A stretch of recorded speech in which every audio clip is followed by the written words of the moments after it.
Nails done. Nobody likes to hear the word cancer, and yet we hear it nearly every day in the news and social media these days. But what has that got to do with getting your nails done? This week, I decided to get myself a manicure. I've always been a little self-conscious of my hands, particularly in my younger years of playing guitar on stage. Now it's more because I occasionally administer the chalice at church. Anyway, I went into a shop I'd never been in before and managed to get an immediate appointment. One of those nail salons. I like those sort of appointments, spontaneous and on the spur of the moment. As I started to have the work done, a lady sat down at my left. I thought it polite to say hello and smile, and she returned the favour. She seemed quite friendly. I thought it might help to pass the time to chat, so I said something like, that's nice to treat yourself now and again, isn't it? I wasn't expecting the reply that came next. Yes, absolutely, she replied. I've got cancer, so I think it's very important to treat yourself, and I've just been through a load of chemotherapy, so it's very important for me, yes. I was a little surprised, to say the least, at this response. At the time, I was studying quite a lot for lay ministry, pastoral training. I couldn't help but go into automatic counsel and pastoral pilot, and suddenly was very careful about what I was saying and how I was saying it. I responded with, that sounds like a difficult time. From there, I got quite the story. This lady had really been going through a difficult time. I felt obviously obliged to listen further, and therefore also inquired a little more. I won't divulge too much about the information due to confidentiality. By the time she had finished speaking, both my hands and nails were done. It was time for me to go.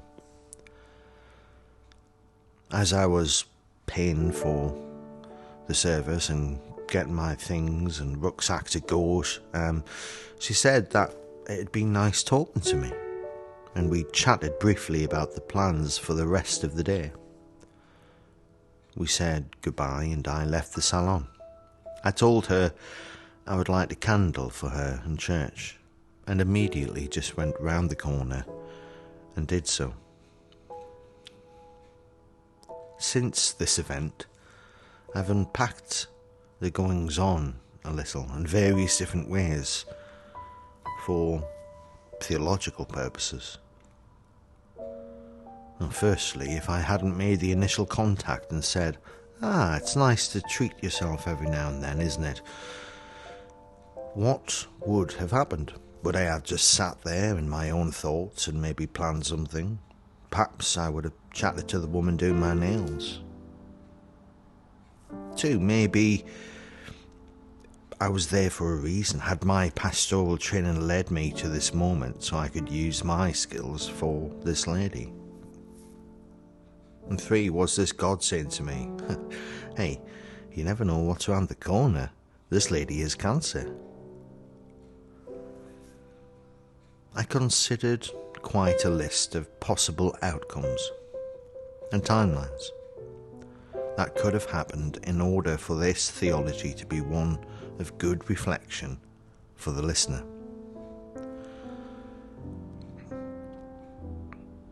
One thing that came to me is God can use your skills Whatever your skill set is, God will put you in the direction in which your skills are needed. During my training as a counsellor, my pastoral work as a teacher, and my recent voluntary lay pastoral ministry training, I've listened to many people's problems and learned how to speak to people with a variety of issues. Through training with the Church of England, how can I reflect on this from a theological perspective? What scriptures would be useful here? Well, recent scriptures at church were John 9 and Psalm 23. Jesus heals the blind man and the Lord is my shepherd. Recent studies in pastoral training were of a relationship between Jesus and Nicodemus. What other biblical events include an ill woman with a life-threatening disease? In the Netflix series that I've been watching, Nicodemus goes to a woman with demons in her and he is unable to cure her. When Jesus visits her, he heals her.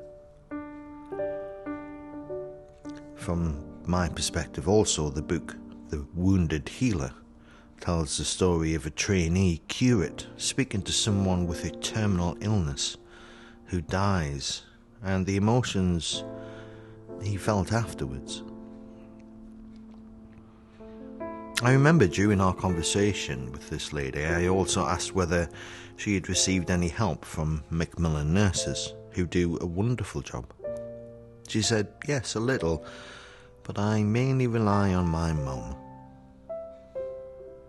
I should also point out that this lady was in remission, and therefore had already been cured. According to the book of John, we are told that Jesus did many miracles that were not written.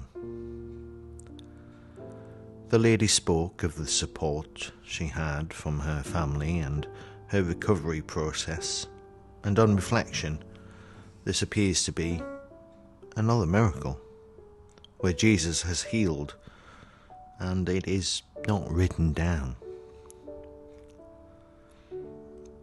The word cancer is never mentioned in the Bible. A lot of ill people were said to be unclean or demon-possessed even. Other than Jesus, I can't recall a lot of other healing activities either.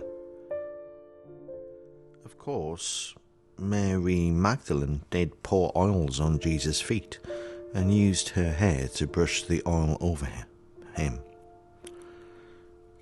In any biblical book, we don't hear of many local doctors or nurses, which we have today in every UK town and city.